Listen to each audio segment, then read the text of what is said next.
fear. I'm standing right here, eyes peer with my mind clear. Never look rear, only up, never down. Off the ground till I'm found. Hear the sound, listen to me. Welcome to the Scary Physics. Today we are discuss about another applications.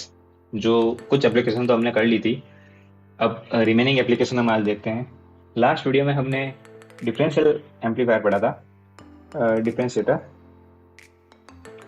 इस video में हम उसको कुछ अलग तरीके से वापस करेंगे. एक केस और होता है इसका,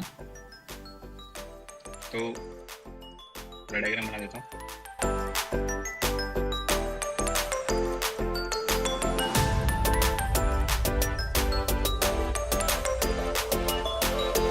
लास्ट वीडियो में हमने देखा था कि ये डिफरेंशियल एम्पलीफायर होता है. यहाँ पे वी इनपुट देते हैं हम, ये 0 होता है, ग्राउंड कर देते हैं इसको. ये इन्वर्टिंग, ये नॉन इन्वर्टिंग पार्ट, ये 0 होता है तो वर्चुअल ग्राउंड से ये भी 0 हो जाएगा. और यहाँ हम एक कैपेसिटर लगाते हैं XC, और यहाँ रेजिस्टेंस लगाते हैं, फीडबैक रेजिस्टेंस RF. यहाँ से करंट पास होती है I1, यहाँ से करंट आउट होती है I2. तो यहाँ हमको गेन मिलता है 1. तो जब हम एट नोड पॉइंट पे किरचॉफ्स लॉ लगाएंगे तो हमको क्या मिलता है, तो आपको याद हो गया होगा, ये एट नोड पॉइंट A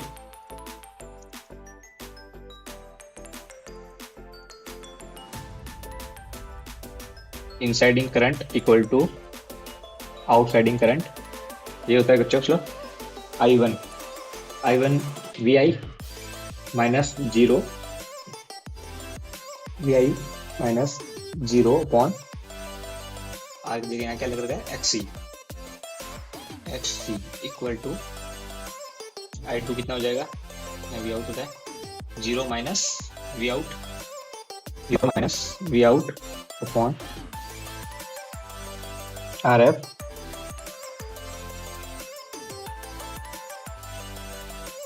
यहाँ से हमको मिल जाएगा V in upon XC equal to minus V out upon R. यहाँ से हमको V out upon V in की वैल्यू मिल जाएगी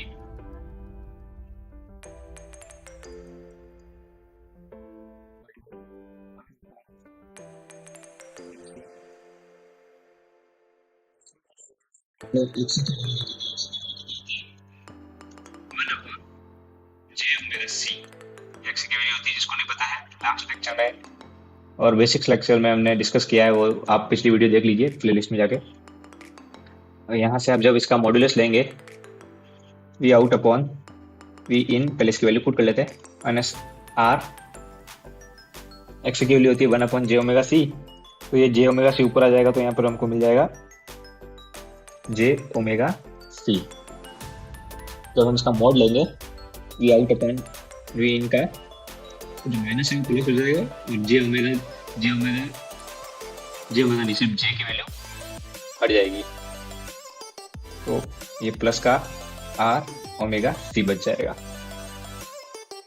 तो हमने इससे पहले जो पढ़ा था इंटीग्रेटर, मॉडिफाइड इंटीग्रेटर, उसमें इंटीग्रेटर में हमने देखा था कि जो ओमेगा की वैल्यू है लो फ्रिक्वेंसी पे काम नहीं करती है, लो फ्रिक्वेंसी पे वो अनस्टेबल हो जाती है, और ये जो होगी वो हाई फ्रिक्वेंसी पे काम नहीं करेगी, क्योंकि जब हम ओमेगा की वैल्यू इनफाइनाइट कर देंगे तो जो ये resistance V out upon V इन है, ये बहुत ही ज़्यादा हाई हो जाएगा, इसका गेन बहुत ज़्यादा हाई हो जाएगा. तो हाई गेन पे ये अनस्टेबल हो जाएगा. इसलिए हम यहाँ ये जो डिफरेंशिएटर है हाई वोल्टेज या हाई फ्रिक्वेंसी में काम नहीं करता है. सो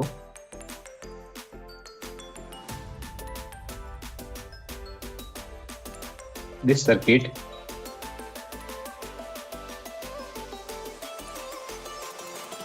become unstable at high frequency.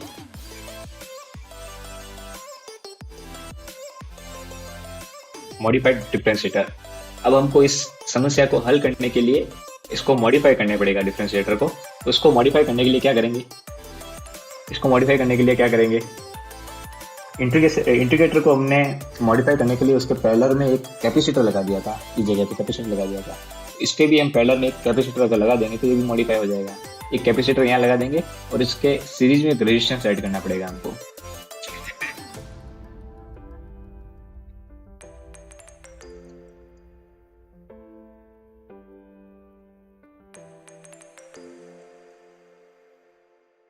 एक कैपेसिटर यहाँ ऐड किया, एक रेजिस्टेंस यहाँ ऐड किया वी इन,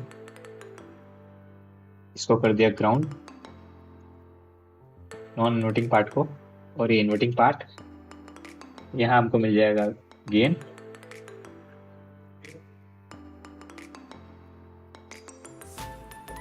यहाँ एक कैपेसिटर है,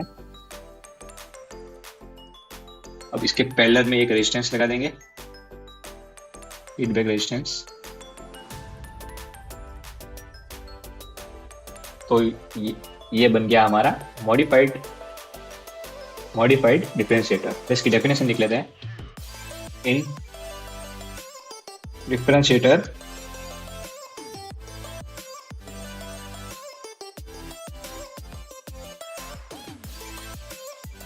circuit voltage gain is very high at high frequency, so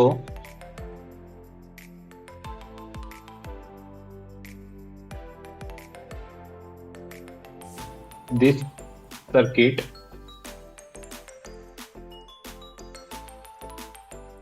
become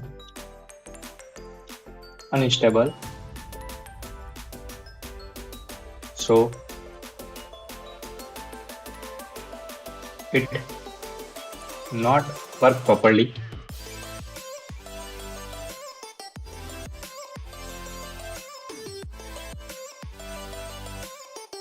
at high frequency.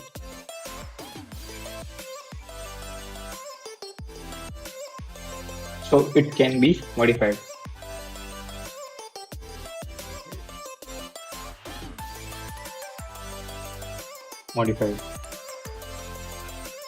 As this.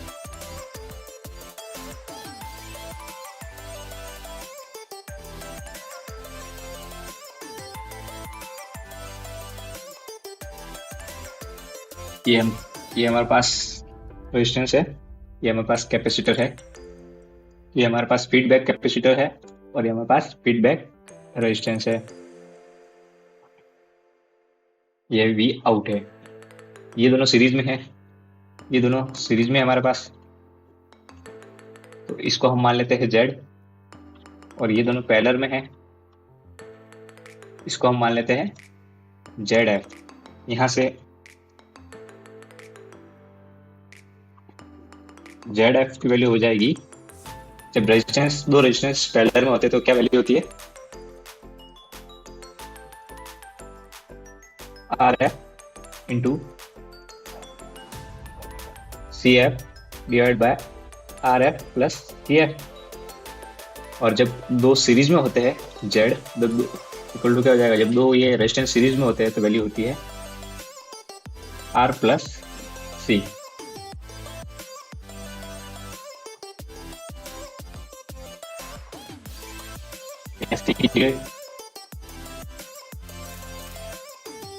X किया जाएगा,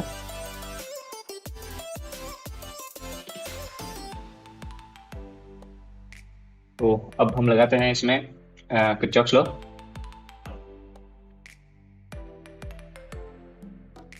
तो किरचॉफ्स लॉ लगाएंगे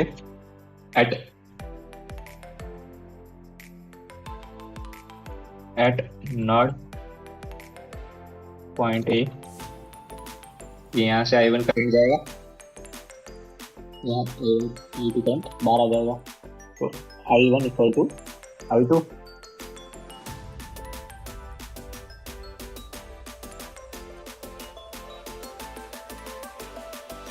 लगाइए, V in minus 0 upon Z, V in minus 0 upon Z equal to 0 minus V out, 0 minus V out upon Z F. यहाँ से value put कर देंगे Z F की और जेड की, तो क्या मिलेगा हमको, V in upon V out upon V in equal to, सबसे पहले तो जेड एफ अपॉन जेड। अब यहाँ पर जेड एफ और जेड की वैल्यू जब पुट करेंगे तो हमको मिलेगा माइनस का R F X C divide by R F plus X C multiply में आर प्लस एक्स सी। इसको सॉल्व करेंगे ये, और तो हमको मिलेगा, कॉमन लेके सॉल्व करेंगे तो हमको मिलेगा V out upon V in equal to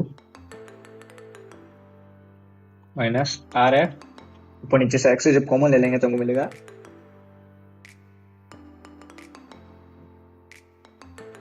are 1 plus R C by X C 1 plus X C by R. तो हम एक्स सी की वैल्यू पुट कर देंगे, V out upon V in equal to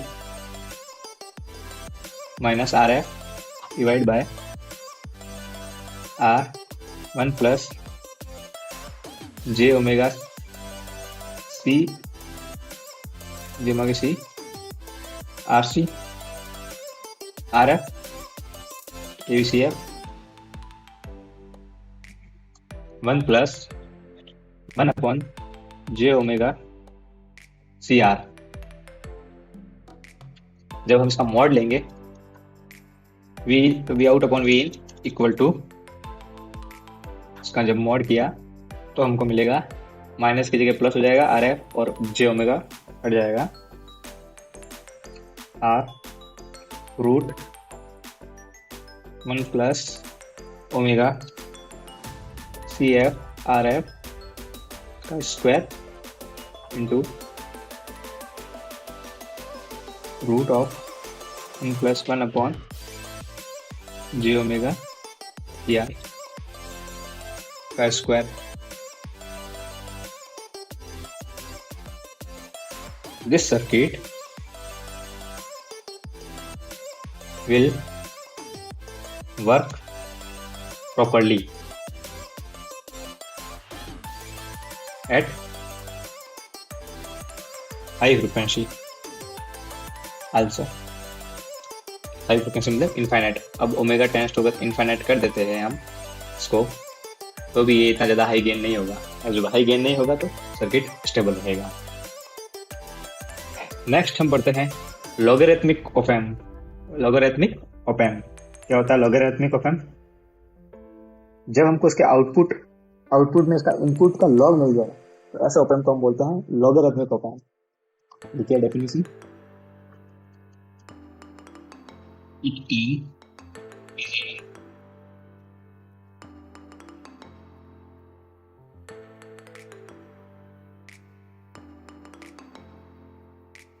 using inverting op amp with diode as feedback element। Definition से आप समझ गए होंगे क्या करना है। लॉग लाने के लिए हमको इसमें फीडबैक रेजिस्टेंस की जगह हमको क्या लेना पड़ेगा? फीडबैक डायोड लेनी पड़ेगी। तो देखते हैं इसका सर्किट।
ये हमने बना दिया सर्किट। वी यहाँ वर्चुअल ग्राउंड कंसेप्ट से 0 हो जाएगा, क्योंकि यहाँ हमने वोल्टेज ग्राउंड कर रखा है इसका, तो यहाँ 0 है तो यहाँ पे भी 0 हो जाएगा। यहाँ से I1 करंट पास होगा, यहाँ I2 करंट आउट हो जाएगा और यहाँ हमको आउटपुट मिल जाएगा। तो इसमें अगर हम किरचॉफ लॉ लगाए,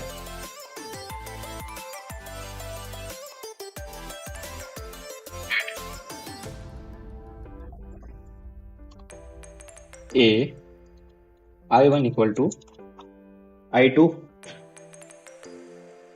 तो यहाँ से I1 कितना है, V इन minus 0 upon R equal to I2 कितना है। I2 के लिए हम देखते हैं, I2 डायोड के लिए जो I2 की वैल्यू होती है वो होती है I नॉट e की पावर Q, यहाँ होता है 0 माइनस यहाँ होता है V upon K B T minus 1।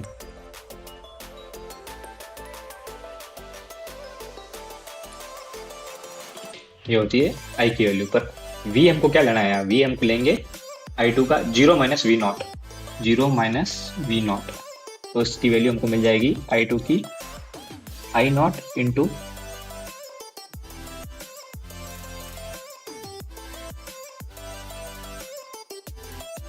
e की power Q 0 minus V out upon K B T minus 1। ये I2 की वैल्यू मिल जाएगी हमको।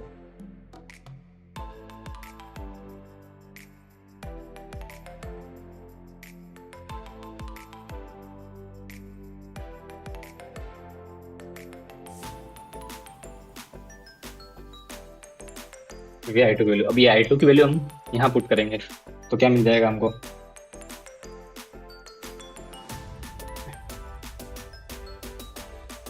I नॉट इंटू e की power minus Q V not, यहाँ से माइनस बाहर आ गया तो minus Q V not upon K B T minus 1।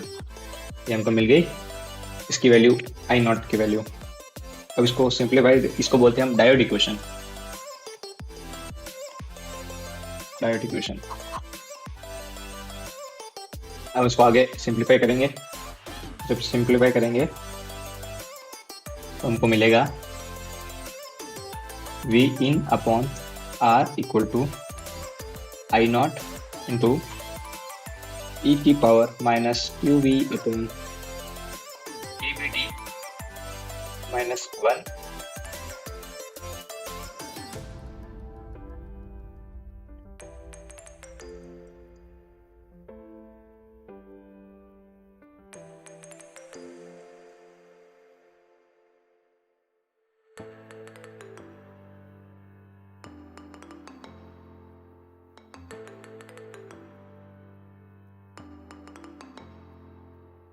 अगर हम I की वैल्यू माइक्रो एम्पियर के बराबर ले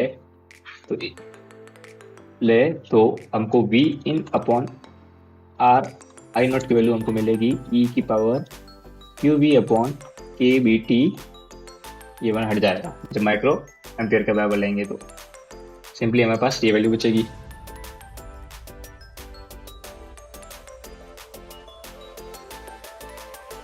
अब हम I नॉट को नीचे ले आते हैं, I not R equal to e की power minus Q V upon K B T. अगर हम बोथ साइड लॉग ले तो हमारे पास क्या मिलता है, ln v in upon I not R equal to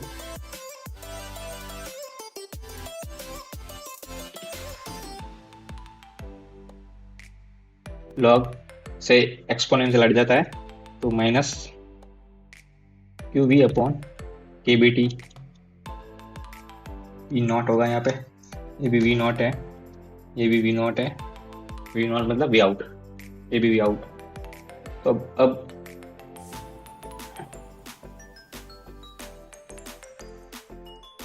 अब हमको यहाँ से वी आउट की वैल्यू कितनी मिल जाएगी, minus K B T upon Q L N V in upon I not R. तो यहाँ से हमको वी डायरेक्टली प्रोपोर्शनल इसके मिल गया एल एन वी इन के।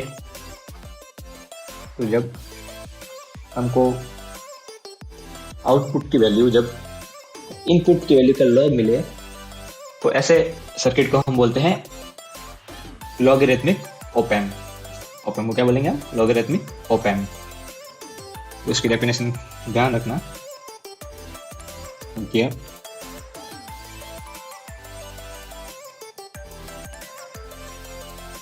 Output is in the form of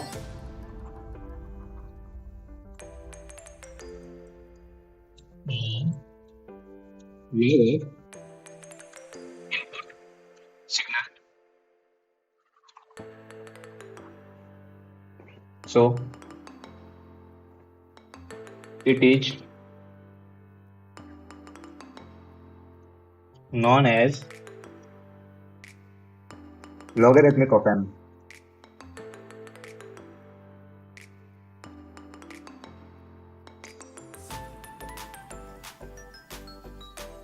तो ये था हमारा लॉगरिथमिक ऑप एम्प। नेक्स्ट हम देखते हैं कंपैरेटर। कंपैरेटर क्या होता है? कंपैरेटर ऐसा सर्किट होता है जो दो इनपुट सिग्नल को कंपेयर करने में लिए काम में लिया जाता है। इसके जो इन्वर्टिंग टर्मिनल होता है उस पर हम चेंजिंग इनपुट वोल्टेज लगाते हैं और जो नॉन इन्वर्टिंग पार्ट होता है उस पर हम एक रेफरेंस वोल्टेज ऐड करते हैं। इसकी पहले डेफिनेशन लिखते हैं। Comparator circuit use to compare two input signal.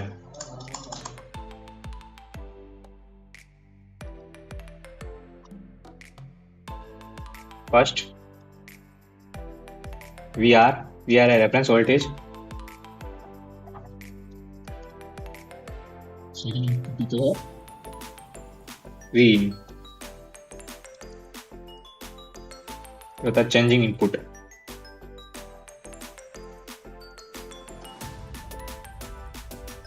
Voltage ये होता है DC at non-inverting part।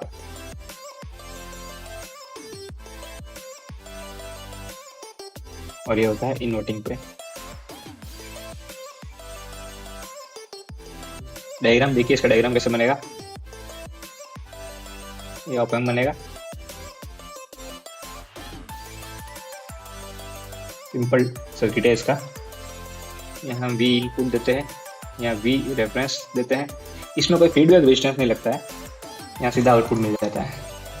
यहाँ बैटरी होती है प्लस VCC और यहाँ होती है माइनस VCC और इसका आउटपुट हमको क्या मिलता है?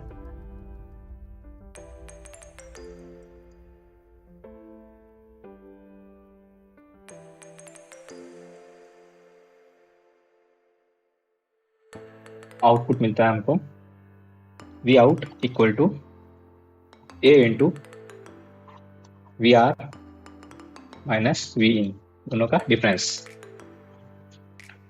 इसमें कंडीशन लगाते हैं, अगर if VR is greater than V in, जब ये VR V in से बड़ा होगा तो V आउटपुट की वैल्यू क्या होगी? Positive. Then V out is equal to positive.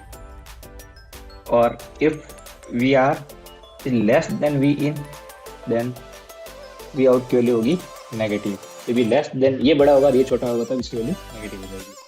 तो इससे हम इसका एक ग्राफ देख लेते हैं, आउटपुट ग्राफ क्या मिलता है हमको।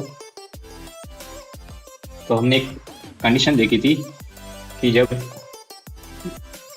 V R की value greater than V in होती है, ये देखिए ना, V R की value greater than V in होती है तो हमको क्या मिलता है? V out की वैल्यू पॉजिटिव मिलती है। तो हमको मिलता है V out क्या मिलता है? पॉजिटिव। और जब V आर की वैल्यू लेस देन वी इन होती है तो हमको वी आउट मिलता है नेगेटिव। तो चलिए देखते हैं ये हमने पास कर दिया इसका नेगेटिव।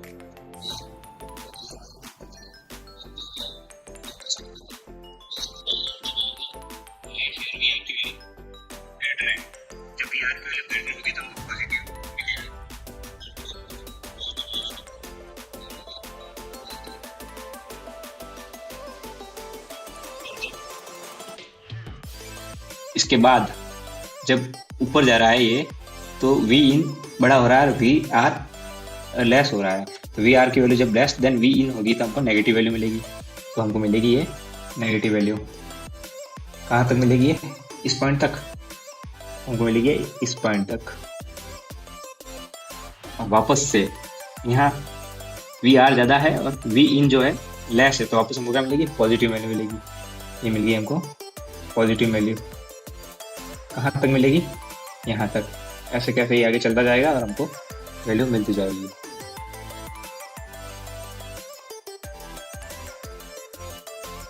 ये ग्राफ इसका ऐसा बनता है। तो ये आपकी एप्लीकेशन सारी कंप्लीट हो चुकी है। अब नेक्स्ट हम कुछ और भी चीजें पढ़ेंगे, लेकिन आज के इस वीडियो में इतना ही। Thank you. No fear, I'm standing right here, eyes peer with my mind clear, never look rear, only up, never down, off the ground till I'm found, hear the sound